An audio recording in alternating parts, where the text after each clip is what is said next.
se da por mecanismos nerviosos.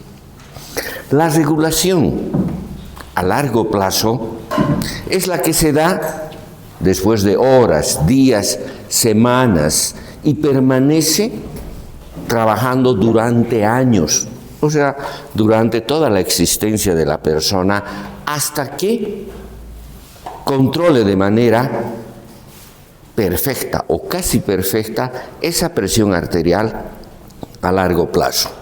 Pero siempre debemos tener en cuenta la premisa esta, que no varía. Presión arterial es igual al gasto cardíaco por la resistencia periférica total. El gasto cardíaco no es nada más que un flujo. Y hemos dicho que flujo es cantidad de sangre que pasa por un determinado punto de la circulación en un tiempo determinado. 5 litros por minuto, o si lo transformamos en ml por segundo, en promedio redondeando es de 100 ml, ¿lo ve? Por segundo. 100 ml. Y la resistencia periférica total es de 1. 100 por 1 es 100. Por lo tanto, decimos que la presión arterial media es de 100 milímetros de mercurio. También hemos hecho recuerdo que al ser directamente proporcional estas dos, respecto a la primera premisa, si aumenta el gasto cardíaco, aumenta la presión arterial. Si aumenta la resistencia periférica, aumenta la presión arterial. Entonces no podemos perder de vista ese componente, tanto para la regulación a corto plazo como para la regulación a largo plazo, ¿no? Nos toca profundizar la regulación a largo plazo. Y esta regulación a largo plazo se basa en un principio bastante sencillo, y es que la presión arterial va a depender de un equilibrio entre la ingesta y la eliminación, que en este caso es la diuresis de volumen líquido. ¿Ya? Eso es, siempre les digo, es como tener dinero en el bolsillo. Depende, la cantidad que tengamos va a depender de cuánto ganemos y de cuánto gastemos. ¿Ya? La cantidad de volumen líquido en nuestro organismo depende de cuánto ingerimos y de cuánto eliminamos. Y digo eliminamos fundamentalmente por la vía renal, porque esa vía puede ser modificada. Las otras pérdidas, como después vamos a ver en diferentes capítulos, llamamos las pérdidas insensibles de agua. Esas no las podemos controlar.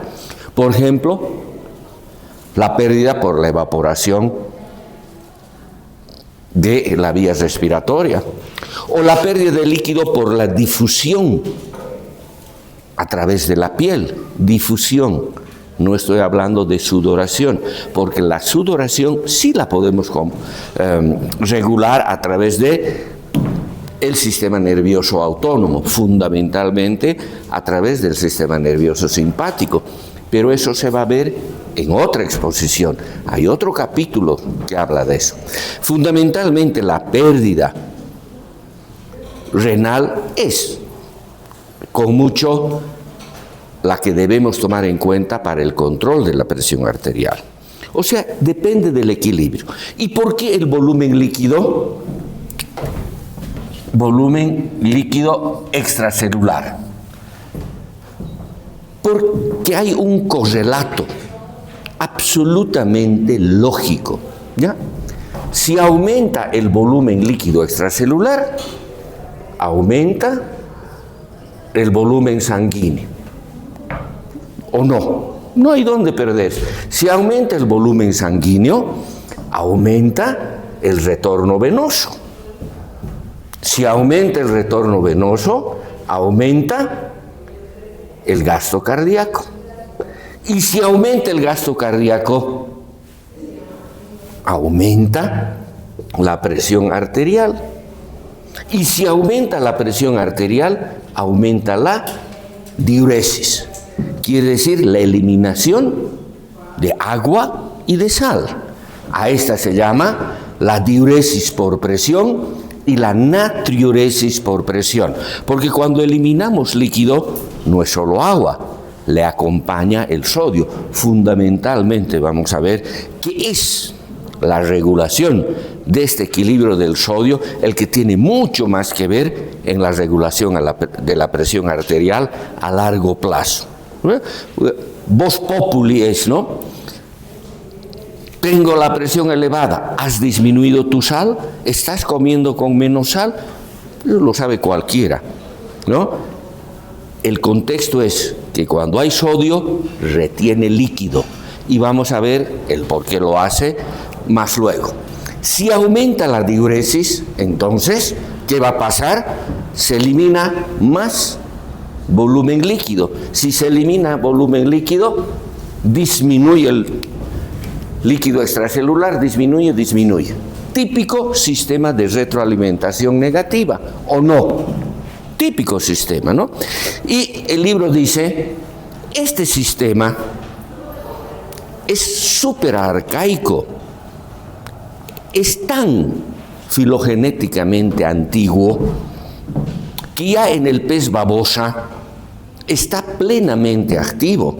El pez babosa se considera casi un bicho prehistórico, es antiquísimo. Precede al ser humano en millones de años. Y en él ya está plenamente activo. Y dice, es muy sencillo lo que acabo de resumir. ¿Ven? El pez babosa tiene una presión arterial baja, creo que está entre 8 a 14 milímetros de mercurio.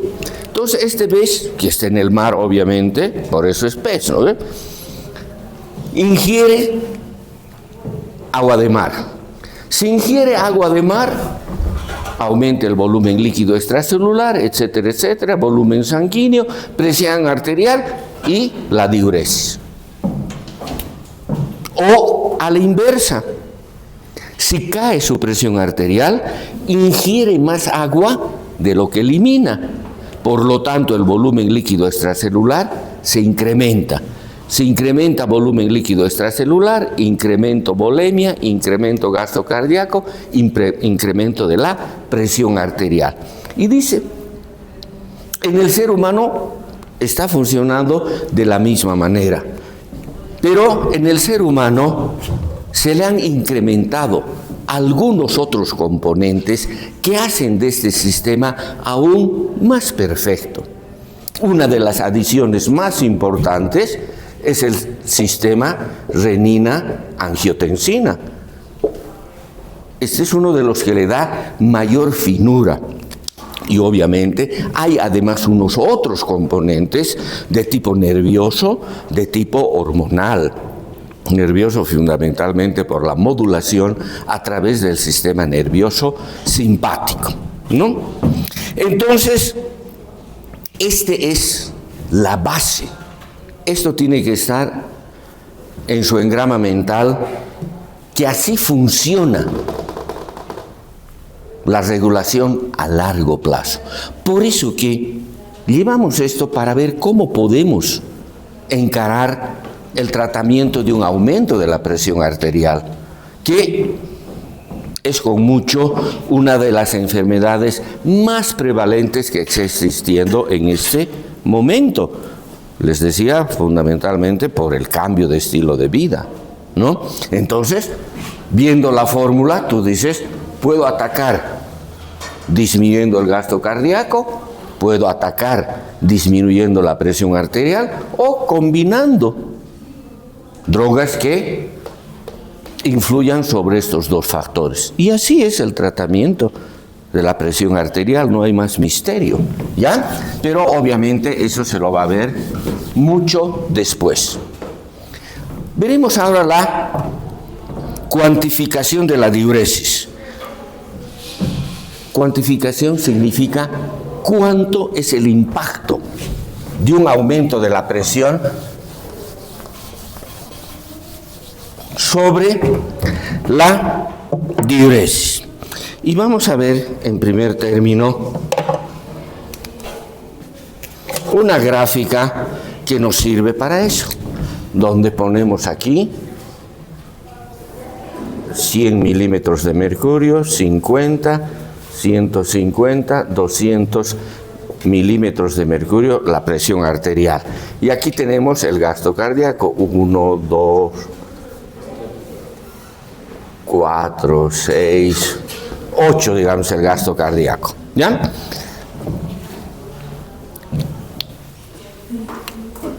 Aquí le vamos a poner, para una ingesta, esto es gasto cardíaco e ingreso de agua. Esto es lo normal, una unidad, ¿ya? Cuando ingerimos una unidad, ¿ya? La curva de la función renal adquiere esa característica. Esta se llama la curva de función renal o la curva de eliminación de agua y sal por el riñón. Es lo mismo. ¿Ya? Quiere decir pérdida, ingreso. Cuando este sistema está funcionando de manera normal, no hay ninguna alteración, la presión arterial es de 100 milímetros de mercurio. Aquí está. ¿Ya? Cuando, por decir, ingerimos 2 litros de agua y eliminamos 2 litros de agua, la presión arterial es de 100. A este se le llama el punto de equilibrio. De esa manera está funcionando el riñón para que, si nos ingrese 2 litros, eliminemos los 2 litros para que esté en 100 milímetros de mercurio. Si ustedes ven que la presión cae a 50 milímetros de mercurio, la diuresis es 0, porque 50 milímetros de mercurio es la mitad de la presión arterial. Entonces la diuresis es 0. El riñón dice, no puedo eliminar, tengo que ahorrar. Entonces, todo lo que ingiere va incrementando el volumen líquido extracelular, volumen sanguíneo y presión arterial. O a la inversa, puede ser que algún factor ha hecho que la presión arterial se incremente a 150 milímetros de mercurio. El punto de equilibrio ahora se ha desplazado aquí. Quiere decir que con 150 milímetros de mercurio de presión, el riñón está eliminando entre 6 a 8 veces más de volumen líquido. ¿Para qué está eliminando volumen líquido? Para que baje el volumen sanguíneo, baje gasto cardíaco y baje la presión arterial. ¿Y hasta cuándo va a hacer eso? Hasta que nuevamente vuelva al punto de equilibrio.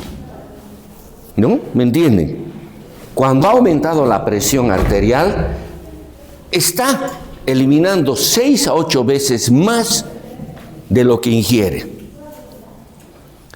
Ahora, fíjense, si la presión arterial está en 101, si todavía está en 101, aquí cito, ya, 101 milímetros de mercurio de presión, no hay equilibrio todavía.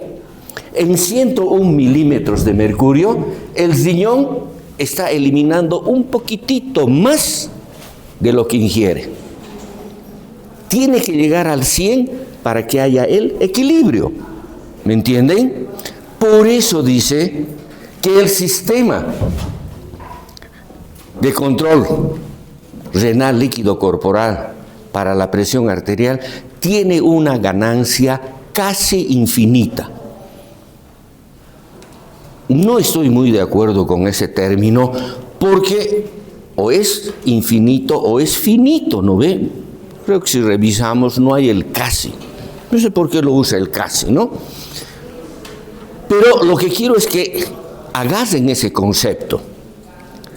Por más que haya un solo milímetro de mercurio de presión elevada, la diuresis es un poquito más que la ingesta de agua y sal. O al contrario, fíjense, con 50 milímetros de mercurio es cero de pérdida. Obviamente, como vamos a ver, 50 milímetros de mercurio es una presión que está cerca del nivel letal. O sea, el sistema nervioso tiene que redistribuir ese flujo sanguíneo, hemos dicho.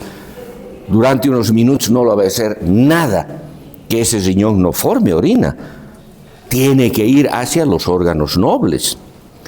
Pero fíjense, si fuera 99 milímetros de mercurio la presión, 99 milímetros de mercurio la presión aquí,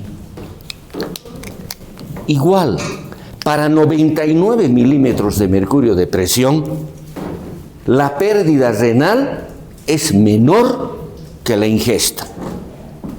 Para 99 se está perdiendo un poquitito menos de lo que uno ingiere. Ganancia infinita. Porque solo cuando llegue a 100 es que encontramos el equilibrio. Bien, esto lo podemos ver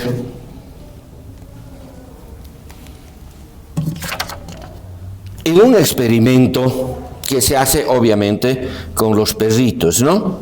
Y vamos a ver que por qué es tanta ganancia, casi infinita o infinita, porque en el experimento se ha hecho a un perrito, aquí se pone el gasto cardíaco,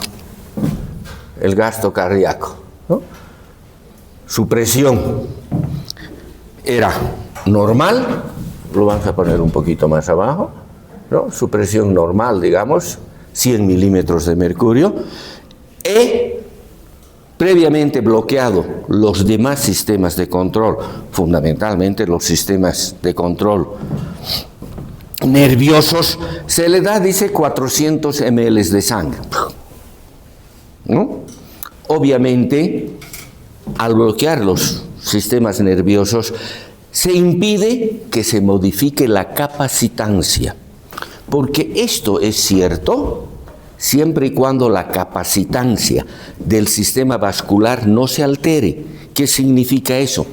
Que el tamaño del sistema circulatorio no se altere, porque si no estuviera habiendo un poco de incongruencia con lo que les he dicho anteriormente, que fácilmente le podemos dar 1 litro de una transfusión excesiva y si el sistema cardiovascular es normal, no se altera.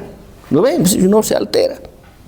O puede perder hasta 1 litro de sangre y la persona no se va a afectar de manera significativa en el funcionamiento cardiovascular. ¿Pero por qué era eso? Porque la capacitancia, quiere decir, el tamaño del sistema vascular puede modificarse. Si pierdo 1 litro, nuestras venas pueden contraerse y darle ese litro. ¿Me entienden? O si gano 1 litro de transfusión masiva, ese sistema vascular aumenta, ¿ya? Y contiene como reserva. Pero esos son acciones de corto plazo y mediano plazo. Está entre una acción entre corto a mediano plazo. A largo plazo no, porque a largo plazo la capacitancia, el tamaño de nuestro aparato circulatorio no varía. Está diseñado para contener 5 litros, ¿me entienden? Entonces, tenemos que pensar que ese factor de capacitancia a largo plazo ya no lo podemos considerar porque está días, semanas, años actuando, ¿no? Entonces le hemos dado los 400 ml y vamos a ver que el gasto cardíaco se eleva casi al doble de lo normal, ¿no? Al doble de lo normal. Aquí vamos a ver, voy a alterar un poco esto y voy a poner la presión arterial, ¿no? La presión arterial que estaba aquí, digamos 100, presión arterial, vamos a ver que se eleva un poquito más del doble. en unos 105 milímetros de mercurio, dice. Y aquí la diuresis, que estaba normal, se eleva en 12 veces. O sea, es un factor multiplicador muy grande. Este incremento del gasto cardíaco del doble. Aumenta un poco más del doble la presión arterial. Pero esta presión arterial, fíjense, que se ha aumentado al doble, en el animal de experimentación ha aumentado la diuresis en 12 veces. Entonces comienza a eliminar gran cantidad de estos 400 ml que le fue introducido a nuestro animal de experimentación. Entonces comienza la diuresis, comienza a bajar volumen sanguíneo, gasto cardíaco, presión arterial. Baja más, y en el lapso de una hora más o menos, un poco más, estos 400 que fueron introducidos son eliminados. Y por lo tanto, nuevamente vuelve al punto de equilibrio. ¿Ya? Y no se ha detenido hasta llegar nuevamente a los 100 milímetros de mercurio. Por eso hablamos de una ganancia infinita de este sistema de retroalimentación negativa. Por lo tanto, en base a esto, podemos colegir, podemos decir que el control a largo plazo de la presión arterial,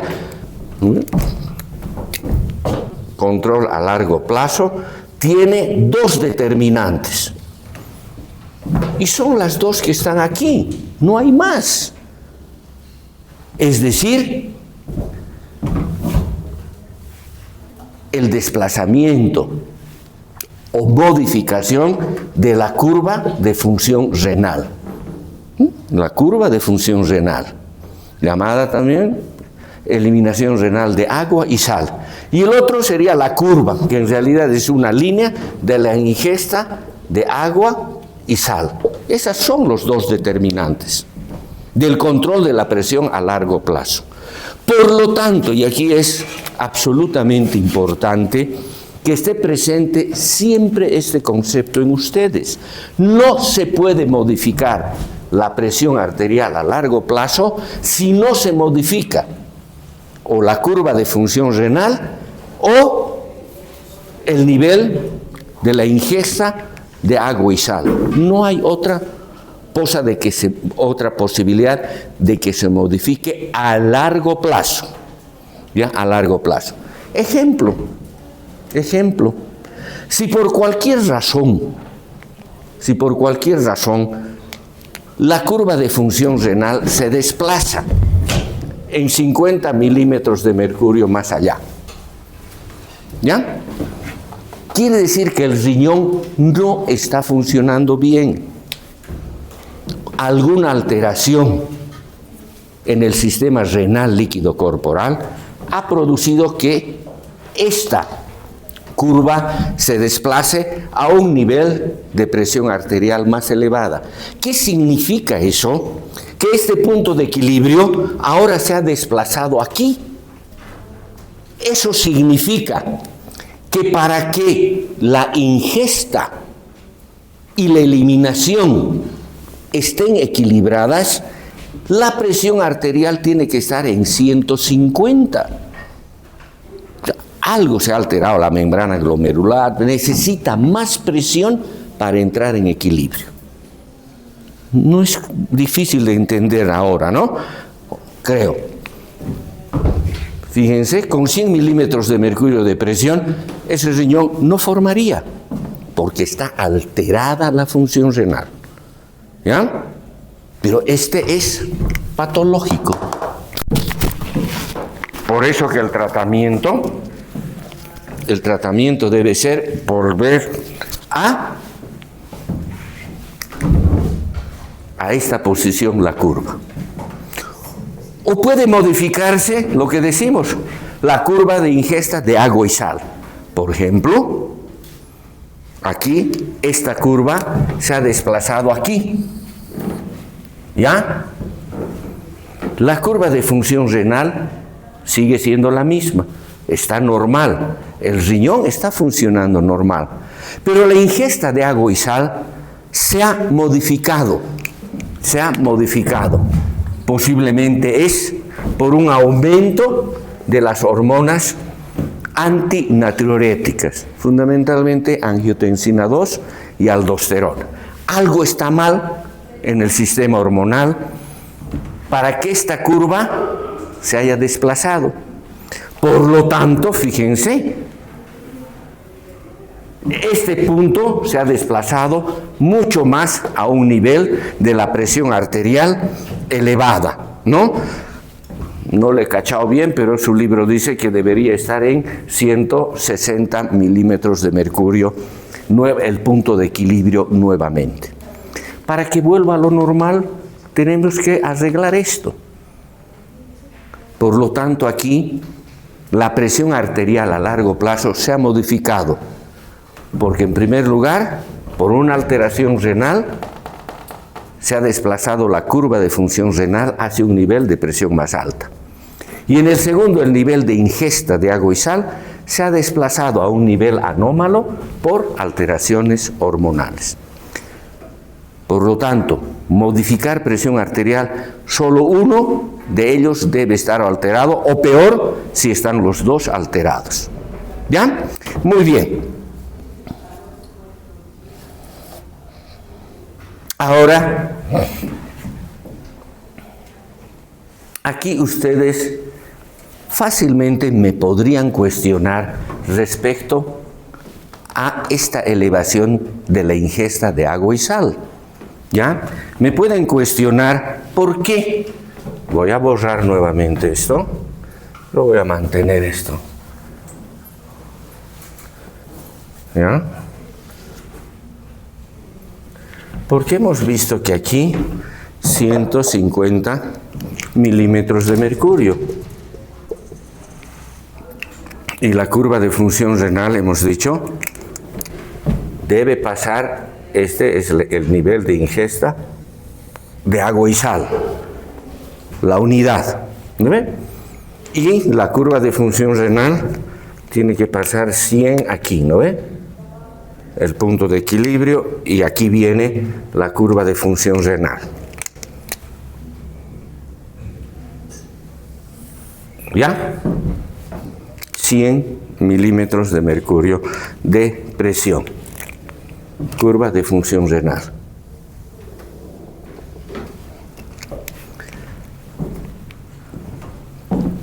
Pero, les digo, ustedes pueden cuestionarme esto por la ingente cantidad de líquido que a veces consumen, ¿no ve? ¿Dónde están sus bebederos, no ve? Yo tengo bebedero de 1 litro, yo de 2 litros, yo de 3 litros. Y toman el doble o el triple de lo normal, pero toman agua pura. No están tomando agua con sal, toman agua pura, H2O. Pues nadie toma agua con sal, nada de eso, es agua, ¿no ve? Y dice, no, yo acabo 2 al día, yo 3 al día. Su ingesta está súper, entre comillas, aumentada. Y no es deleterio, eso está bien. Pero está bien porque esa ingesta crónica modifica la curva de función renal y la vuelve no aguda, la vuelve crónica. Esta es la aguda, que funciona en sí cuando hay daño renal.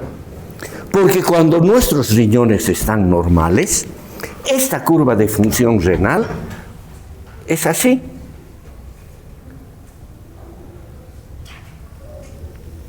Bien parada la crónica.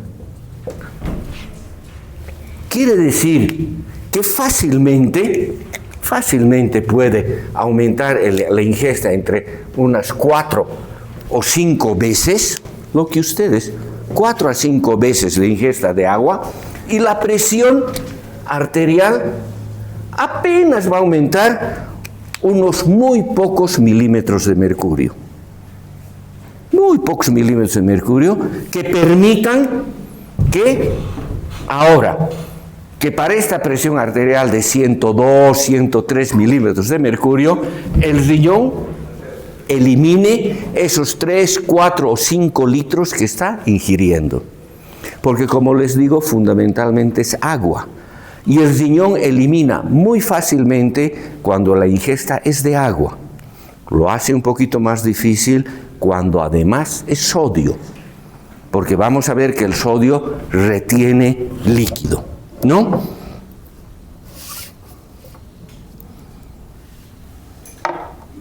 Bien.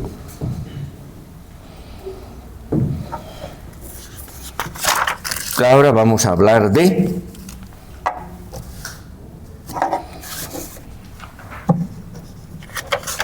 el sodio, que es muy importante en este proceso. ¿Por qué? Porque retiene agua. Retiene agua. Ahora, esta curva crónica es la que todos nosotros, gracias a Dios, tenemos, porque está funcionando de manera adecuada, tanto nuestra función renal como nuestro sistema hormonal de control de la diuresis, o sea, angiotensina 2 y aldosterona. Pero hay personas en las que no va a funcionar bien. ¿Por qué? Porque estas responden como una curva aguda debido a que está alterada o el riñón o la secreción hormonal. Y a estas personas se les dice que son personas sensibles a la sal. Las personas normales, entre comillas, son personas insensibles a la sal. ¿Eso qué significa? Que la variación de la ingesta de sal puede variar, redundando, de una manera muy amplia. Podemos ingerir 10 veces más la cantidad habitual de sal y no va a alterar de manera sustancial la presión a largo plazo, porque vamos a eliminar ese exceso de sal rápidamente. O podemos disminuir la ingesta a 1/10 parte de lo normal y en poco tiempo nuevamente se va a equilibrar porque va a haber una retención de sal. Entonces, siempre vamos a ir a buscar el equilibrio entre ingesta y eliminación. ¿Ya? Esas son las personas insensibles a la sal. No te aumentes sal, no me hace nada. Obviamente porque está funcionando su sistema de una manera normal. No, y el otro, no le pongan sal porque mi presión. Entonces el médico cualquiera le ha dicho que no debe ingerir grandes cantidades de líquido, ¿no? Bien, ahora dice, como su libro lo menciona, es el momento en que realmente se valora si hemos entendido de manera adecuada este mecanismo de control de la presión arterial a largo plazo o no. ¿Por qué? Porque puede haber una variación importante de la resistencia periférica, pero no una variación de la presión arterial a largo plazo. ¿Por qué sería? A ver, vean esta premisa es ley. ¿Por qué creen que sí se modifica, puede aumentar o puede disminuir la resistencia periférica y la presión arterial no se altera?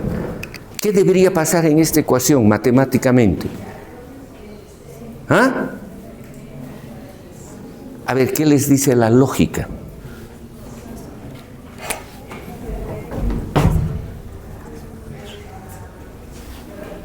Que debe disminuir el gasto cardíaco.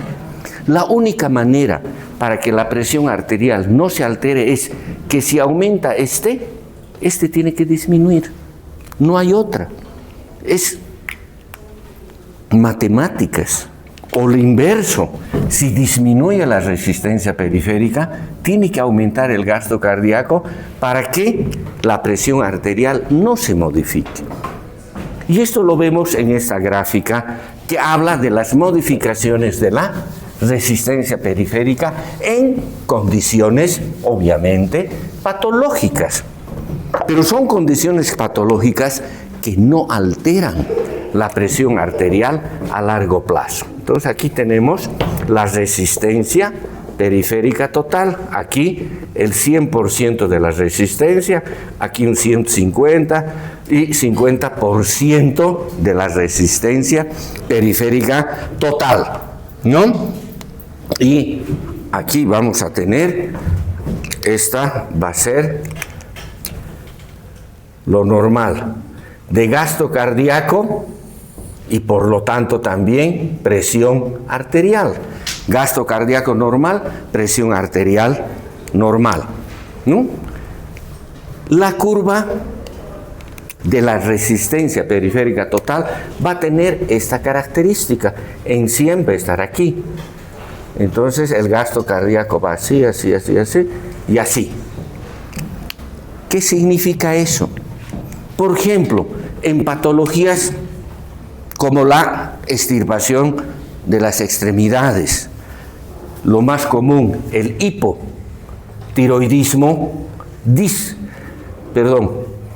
aumenta la resistencia periférica de una manera muy importante.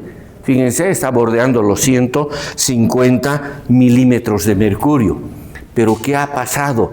El gasto cardíaco ha disminuido en la misma proporción. Si este ha aumentado, fíjense, esta es la curva del gasto cardíaco, este es gasto cardíaco normal, ha disminuido para equilibrar. Por eso que esta presión arterial no se modifica. O en el otro lado tenemos diversas patologías, por ejemplo, la anemia, el hipertiroidismo, una enfermedad pulmonar, el beriberi, una fístula arteriovenosa. Todas estas disminuyen la resistencia periférica, pero fíjense, todas ellas aumentan el gasto cardíaco. Por lo tanto, la presión arterial no se altera. Por eso que la presión arterial sigue siendo estable, porque esta aumentó o disminuyó, pero el gasto cardíaco se ha encargado de neutralizar, de compensar. Y hemos visto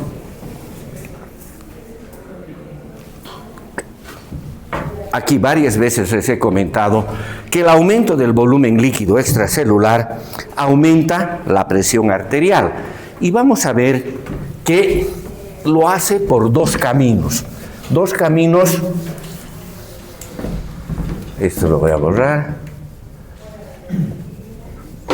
Esto, las dos determinantes, que siempre deben saberlos, que siempre se les preguntan porque es lo básico, ¿no? Vamos a ver que el aumento del gasto cardíaco aumenta la presión arterial por dos vías.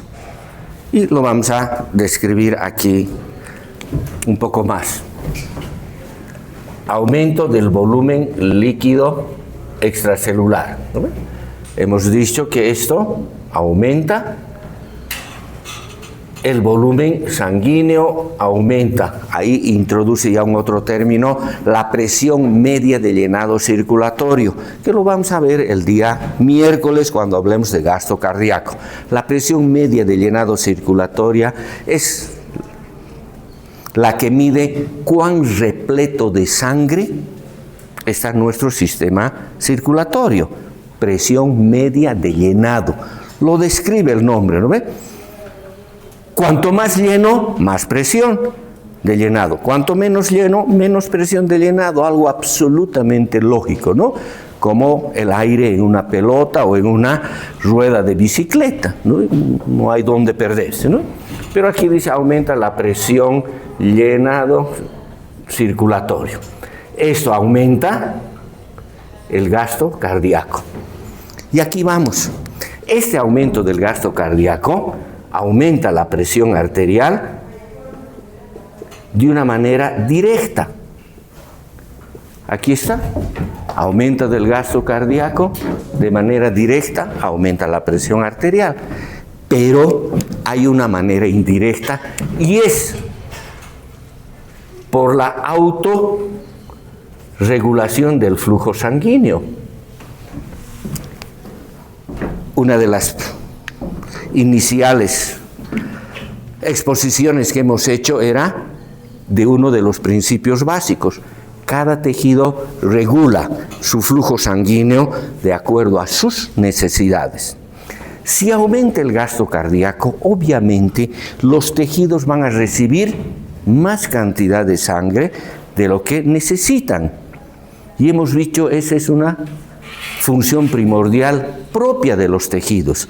Vence, ¿no ve?, a nerviosos, hormonales, etcétera, los vence en última instancia. Por lo tanto, los tejidos dicen, estoy recibiendo mucho. ¿Cómo responden? Con una vasoconstricción arteriolar, con cerrar esas válvulas de control.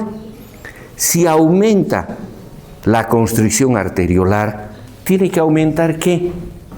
La resistencia periférica total. Y si aumenta la resistencia periférica total, aumenta la presión arterial. Por lo tanto, este es por una vía indirecta. Por eso hemos visto que pequeños aumentos del volumen sanguíneo pueden incrementar la presión arterial de una manera importante. El volumen sanguíneo, el gasto cardíaco, puede aumentar entre unos, 5, 6, 8%, que es muy poco, y la presión arterial fácilmente puede elevarse hasta 150 milímetros de mercurio. Pero hemos visto que este incremento de la presión hace que el riñón elimine 6, 8. En el animal de experimentación hemos visto que eliminaba 12 veces más. Por lo tanto, esto genera un aumento considerable de ardiuresis y natriuresis por presión. Se pierde agua y sal y el volumen sanguíneo, volumen líquido extracelular, etcétera, regresa a su normalidad, ¿no? Entonces, este es el mecanismo de accionar de la regulación de la presión arterial por el sistema líquidos corporal. La sal.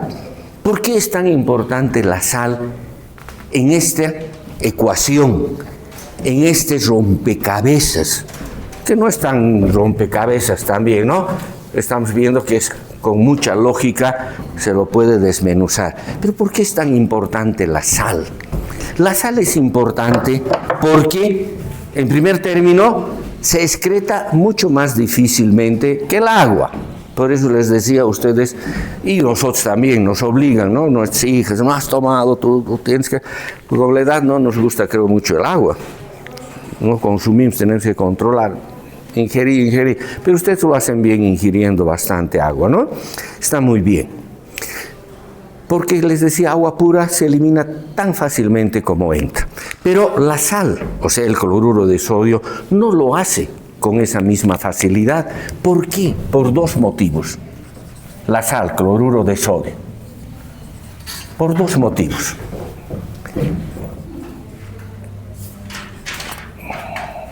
Cloruro de sodio. ¿Por qué? Porque cuando ingerimos sal, un aumento de la ingesta de sal aumenta la osmolaridad de los líquidos corporales. Osmolaridad de los líquidos corporales. La osmolaridad no es nada más que el número de partículas osmóticamente activas disueltas en un volumen de líquido, en 1 kilogramo de líquido o en 1 litro. ¿No ve? Hemos visto. Cuando es en kilogramo hablamos de osmolalidad. Y cuando es en litro, osmolalidad. ¿No ve? Osmolaridad. Que en líquidos diluidos no tiene mayor diferencia entre ambos, como en el ser humano, que tiene 300 miliosmoles por litro, más o menos de manera general, nuestro organismo. ¿Ya? Entonces, si consumimos sodio, aumentamos partículas osmóticamente activas y las aumentamos en 2, porque el cloruro de sodio se disocia en 2. Entonces, su osmolaridad aumenta de manera importante. Y cuando aumenta la osmolaridad de los líquidos corporales, tenemos a nivel del hipotálamo unos receptores que se llaman los receptores osmosódicos, que están controlando que no se aleje mucho de esos 300 miliosmoles. No, aquí hay que trabajar para que siempre haya ese equilibrio. ¿Ya? Entonces, ¿qué sucede? Cuando ha aumentado la osmolalidad, entonces ahí también muy cerquita está el centro de la sed. Y dice, están muy concentrados los líquidos corporales, hay que ingerir agua pura. Y a la persona le da sed. Va y toma líquido. Aumenta el volumen de líquido y por lo tanto disminuye a esas partículas osmóticamente activas en cantidad. Por lo tanto, baja la osmolalidad. Y obviamente después, como ha aumentado el volumen líquido, va a haber diuresis y natriuresis por presión. Va a eliminar eso. ¿Ya? Pero también estos receptores osmosódicos alteran el funcionamiento del núcleo fundamentalmente supraóptico, que es el encargado de secretar ¿qué hormona? ADH, la hormona antidiurética. Entonces dice, nuestros líquidos corporales están muy concentrados. Y le dice, secreta ADH, antidiurética. ¿Qué significa que haya más ADH en nuestro sistema? Que el riñón se pone a trabajar en modo de formar orina concentrada. Dice, como hay ADH, ahora yo trabajo formando orina concentrada. ¿Qué es orina concentrada? Ahorro agua y elimino solutos. Entonces, fíjense, estos dos mecanismos rápidamente devuelven a la normalidad, devuelven al equilibrio esta osmolaridad de los líquidos corporales. Por eso es tan importante la sal en el control del volumen líquido extracelular, porque modifica con estos dos componentes, ADH y sed. ADH y sed. Hay un capítulo que habla regulación de la osmolalidad de los líquidos corporales, mecanismo ADH, sed. Ese es el título. Por lo tanto, está dando el título esa importancia que tiene. No vamos a llevar nada de hipertensión, porque obviamente está dentro de la fisiopatología, pero creo que ya se puede deducir mucho de hipertensión. No es propósito, no es objetivo de la fisiología hablar de hipertensión, que ya es la alteración. Lo van a llevar obviamente en fisiopatología y después llevarán en medicina interna, ¿no? Por lo tanto, no vamos a entrar en esa parte y obviamente no se les va a preguntar nada de eso, ¿no? Bien, les decía que este sistema de control de la presión arterial a través del sistema renal líquido corporal ha sufrido una adición muy beneficiosa, que es la adición del sistema renina-angiotensina en el control de la presión arterial. ¿Y cómo es que ayuda este sistema renina-angiotensina? En primer lugar, vamos a ver cuáles son los componentes de este sistema renina-angiotensina y vamos a partir de la primera premisa, ¿no? Que un descenso de la presión arterial, ¿ya? Porque fundamentalmente los mecanismos de control de la presión arterial están diseñados para elevar la presión arterial, siempre, ¿no? Es el mayor esfuerzo que hacen es para elevar, porque una caída de la presión arterial compromete la irrigación de los tejidos.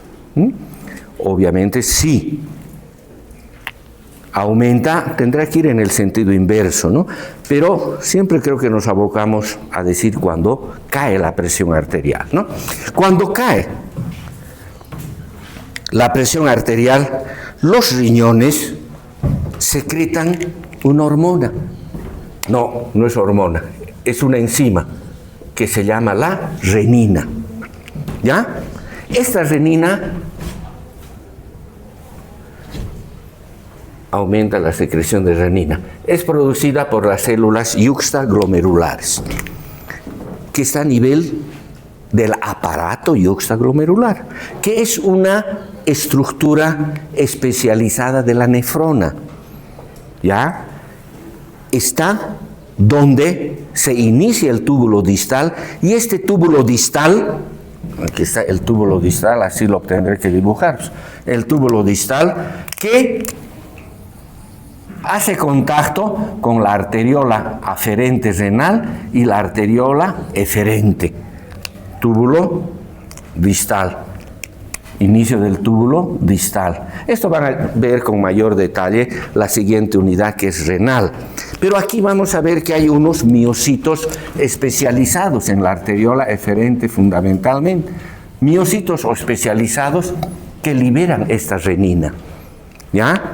Porque aquí vamos a ver que hay diferentes componentes que le permiten a este sistema reconocer que ha habido una caída de la presión arterial. Dice, ha habido una caída de la presión arterial, porque además hay aquí receptores de presión, presoreceptores o vasoreceptores. Aquí hay mecanismos que activan el sistema nervioso simpático. Hay mecanismos de control mediado por diferentes sustancias, diferentes autacoides, prostaglandinas, endotelina, óxido nítrico. Ahí es todo un concierto que reconoce que la presión arterial ha caído y le dice, aumenta la producción de la renina, de esta enzima. Y la renina actúa sobre el substrato de renina, llamado también, ¿qué? Angiotensinógeno. 10 aminoácidos, y lo convierte en ¿qué? Angiotensina 1, ¿no ve? De 10. Pero esta angiotensina 1 no tiene un efecto importante como modulador para la presión arterial. Por lo tanto, esta angiotensina 1 debe convertirse en angiotensina 2. ¿Dónde? ¿Recuerdan dónde se produce esta conversión? Especialmente en los pulmones, porque ahí hay una enzima que se llama convertidora. ¿Lo ve? Las enzimas convertidoras, que convierten la angiotensina 1 en angiotensina 2. Y la angiotensina 2 sí es muy funcional, ¿no? Tiene muchísima capacidad para modificar la presión arterial, y lo va a hacer a través de 2 caminos. ¿Ya? Aquí voy a, para que se vea más, esta angiotensina 2, entonces, angiotensina 2 va a modificar por 2 vías la retención de agua y sal, porque esa es su principal función. Pero también hemos visto que la angiotensina 2 es uno de los vasoconstrictores más potentes del organismo, ¿recuerdan? Posiblemente el único que le gana es la vasopresina o llamada hormona antidiurética, solo que normalmente hay poca hormona antidiurética como para que actúe como vasoconstrictor. Hay la cantidad adecuada para que actúe como antidiurética. Pero cuando cae, hemos dicho, la presión arterial por debajo de 80, 60, sí se dispara la acción presora de la vasopresina. Entonces, esta angiotensina 2 va a actuar por esos dos mecanismos. Por el mecanismo vasoconstrictor, que actúa fundamentalmente aumentando la resistencia periférica total.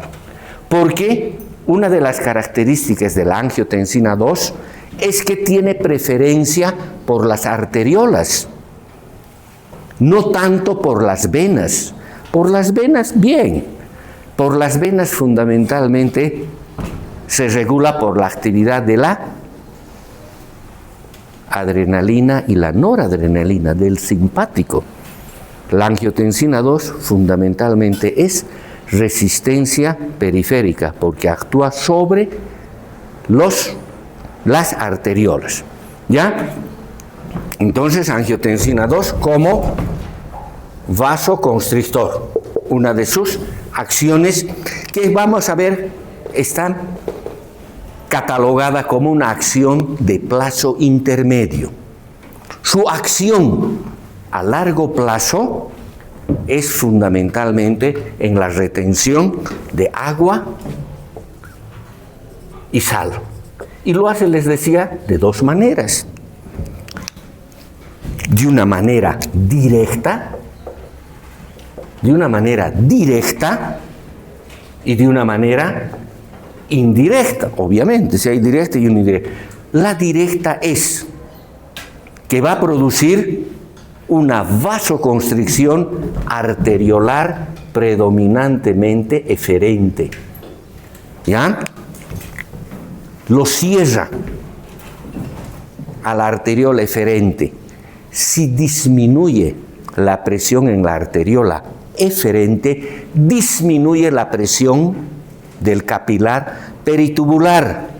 Y hemos dicho que la presión del capilar peritubular es la fuerza que se opone a la resorción tubular, porque está actuando como el extremo venoso de cualquier capilar. ¿Recuerdan?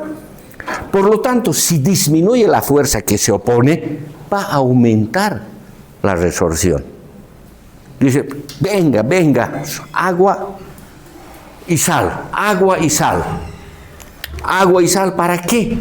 Para aumentar el volumen sanguíneo, bla, bla, bla, bla, bla, bla, todo lo que hemos visto y que vaya a aumentar la presión arterial.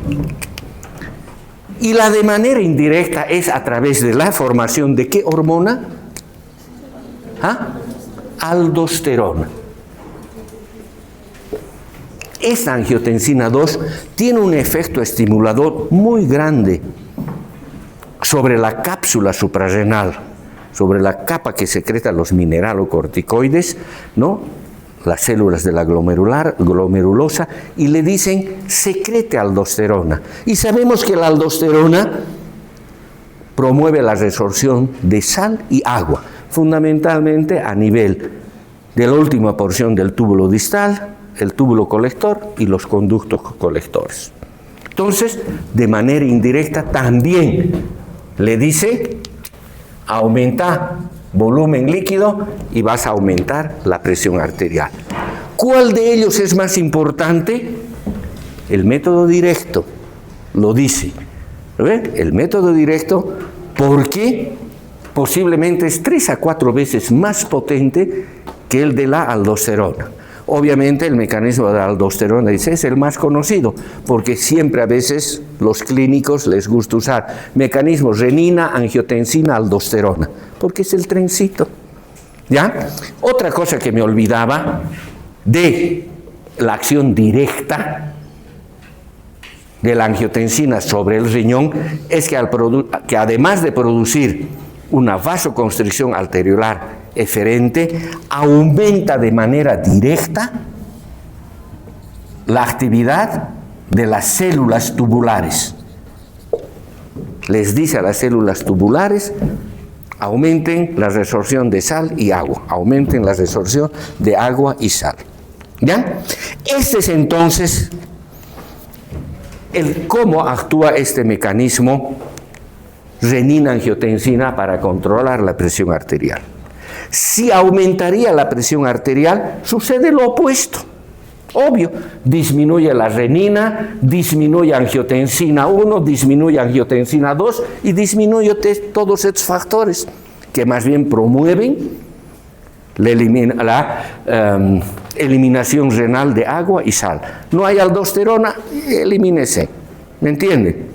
No hay angiotensina, no hay constricción arteriolar eferente, no hay estimulación de las células tubulares, se elimina agua y sal y se vuelve a la normalidad, ¿no? ¿Cuál es el poder de este sistema renina-angiotensina? Obviamente solo haciendo de manera experimental con los perritos, ¿no? Y vamos a ver que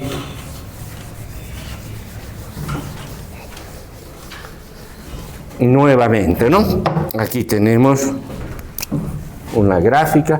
Las gráficas ayudan mucho, hay que estudiar viendo las gráficas porque nos permiten concretizar, tener una visión más holística de el contexto.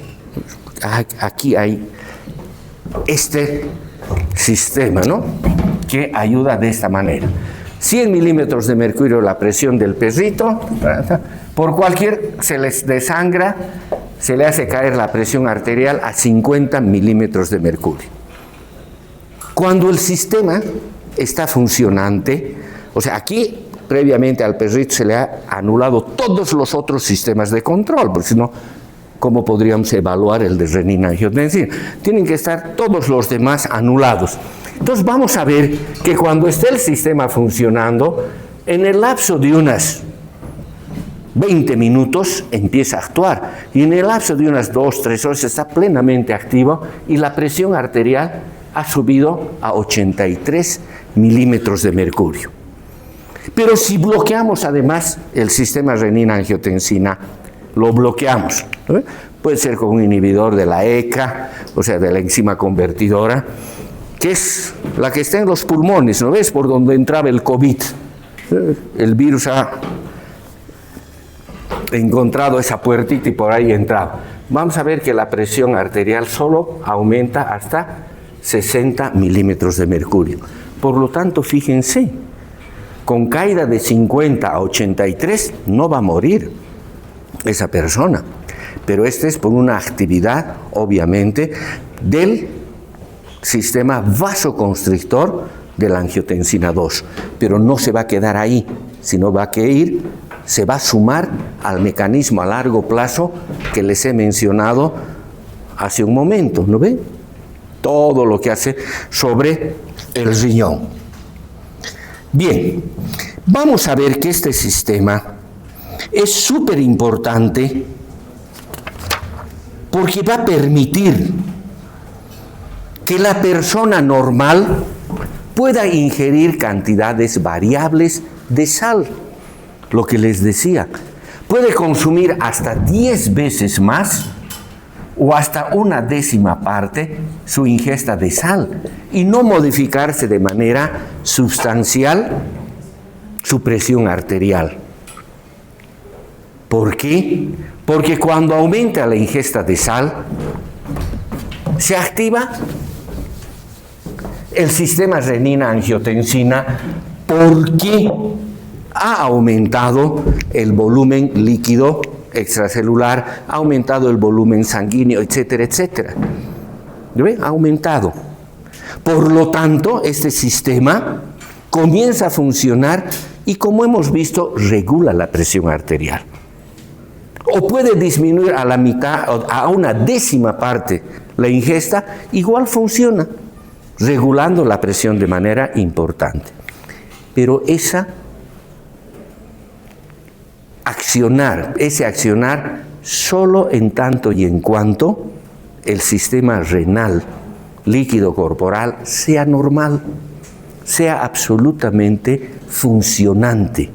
A esas personas se las llama personas insensibles a la sal. Van a una parrillada y le ponen con bastante sal y no les pasa nada. Pero el hipertenso dice, no, a mí no me lo pongan sal, por favor. Y los otros, más sal todavía. Y felices porque está funcionando muy bien. Es gracias a lo que hemos visto. Sistema renina-angiotensina. Mucho sal, diuresis y natriuresis por presión. Poca sal, más bien retención. ¿Ya? Ese es el gran valor. Por eso decíamos que la sal es tan importante en la regulación de la presión arterial a largo plazo. Porque se ha comprobado ya, está comprobado, que la ingesta de sal durante muchos años daña el riñón. Ya no es un mito, ya no es nada. Está absolutamente comprobado. Exceso de sal en años, daño renal. Por eso que la mayor parte de los países ya no permiten que haya sal en los restaurantes. Y en muchos cocinan sin sal, a no ser que ustedes le pidan. ¿Ve? Aquí cerca en la Argentina, que tiene tan rica carne, si no les dice usted, póngamelo, haga la cocción con sal, para nosotros es horrible, ¿no ve? Horrible, porque no es lo mismo aumentar la sal. Y no puede haber salero. Usted tiene que pedir al mozo que le traigan la sal. Y esto es en todos los países desarrollados. Porque hipertensión arterial produce daño en 3 órganos muy nobles: cerebro, corazón y riñón en especial. Y el tratamiento de estas personas es carísimo. Un daño renal, un trasplante renal es terriblemente caro para un sistema de salud. Tratar un hipertenso es caro porque es absolutamente crónico, como un diabético. Por lo tanto, lo que hay que hacer es prevenir. Y ahora sancionan, son multas muy fuertes al que pone un salero ahí, o al que le echa sal si usted no le ha pedido. Eso en América Latina todavía creo que no estamos tan drásticos en eso, pero en la mayor parte de los países se está, porque ya es un hecho comprobado. Exceso de sal por mucho tiempo igual a daño renal. Daño renal. Por eso que hay que regular muy bien nuestra ingesta de sal, ¿no? Bien, para terminar, vamos a ver un resumen de este sistema integrado de la presión, de la regulación de la presión arterial.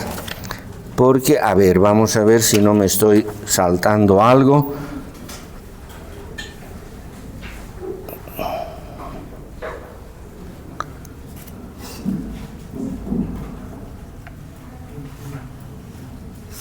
Bien, eso se va, mucho de lo renal lo van a completar en la siguiente unidad.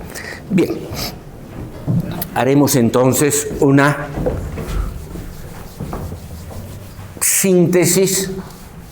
Ay, ¿para qué he borrado mi fórmula que no debemos siempre perder de vista, ¿no?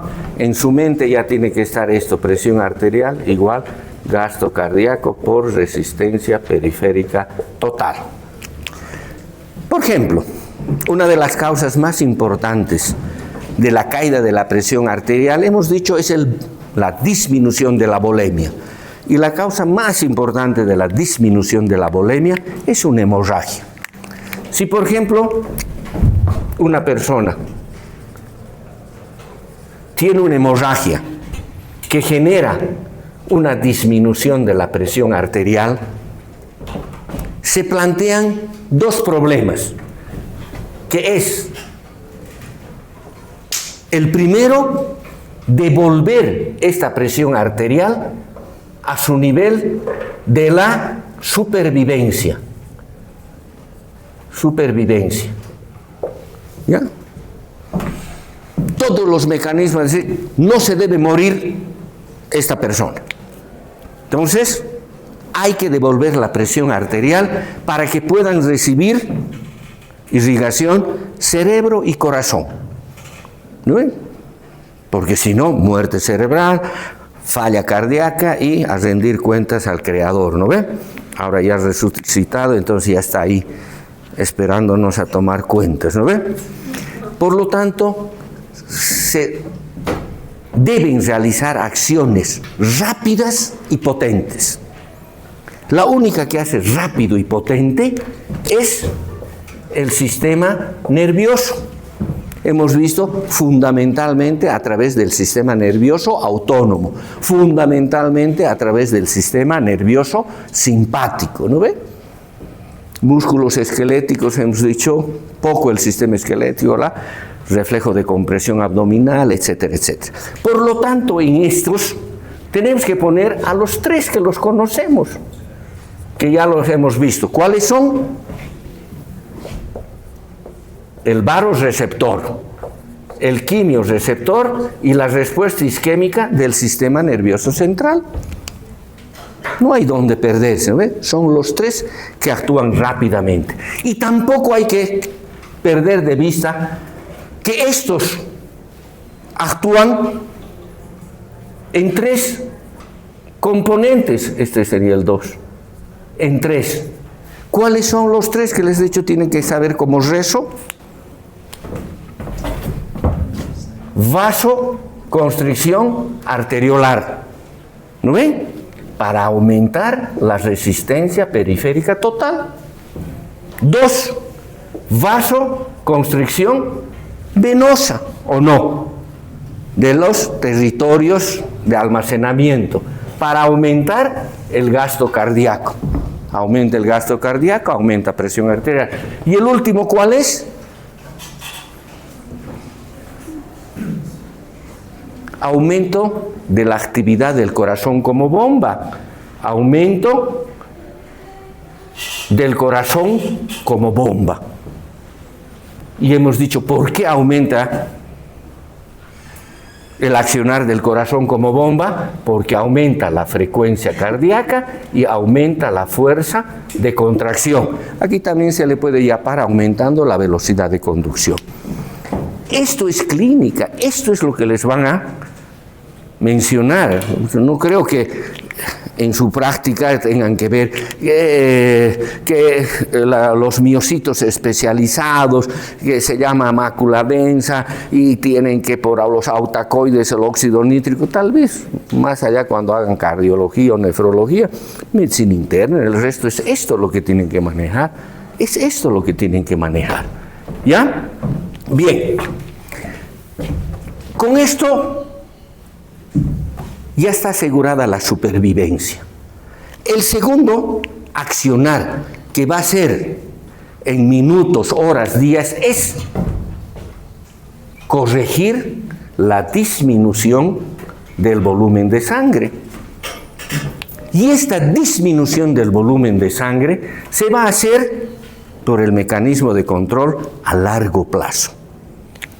Pero ojo, aquí, de manera intermedia, este es a largo plazo. Largo plazo. Es el mecanismo renal líquido corporal que hemos visto ahora, lo hemos desarrollado ahora. Pero fíjense, aquí hay un 2. Estos son los mecanismos que actúan a plazo intermedio, ¿no? Plazo intermedio. Y también son 3. 1, 2, 3. ¿Cuáles son? En primer lugar, el mecanismo vasoconstrictor renina-angiotensina. Vasoconstrictor, el que le he dicho que aumenta la resistencia periférica total, etcétera, ¿no ven? Aumenta inclusive la resistencia de la arteriola eferente, que ya es su contribución más a largo plazo, pero también tiene que ver en su regulación intermedia. Entonces llamamos el mecanismo vasoconstrictor renina-angiotensina.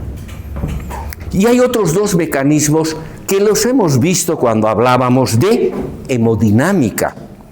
Y es, en primer término, el mecanismo de relajación ante el estrés de la vasculatura. ¿Recuerdan? Les decía que si va a recibir una cantidad excesiva de sangre, una transfusión, nuestras células musculares lisas del tejido vascular, esos miocitos, ante ese aumento de presión, se reordenan. ¿Recuerdan?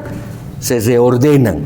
Por lo tanto, aumenta la capacitancia, aumenta el volumen de nuestro sistema vascular y por eso que no se incrementa de manera importante la presión arterial.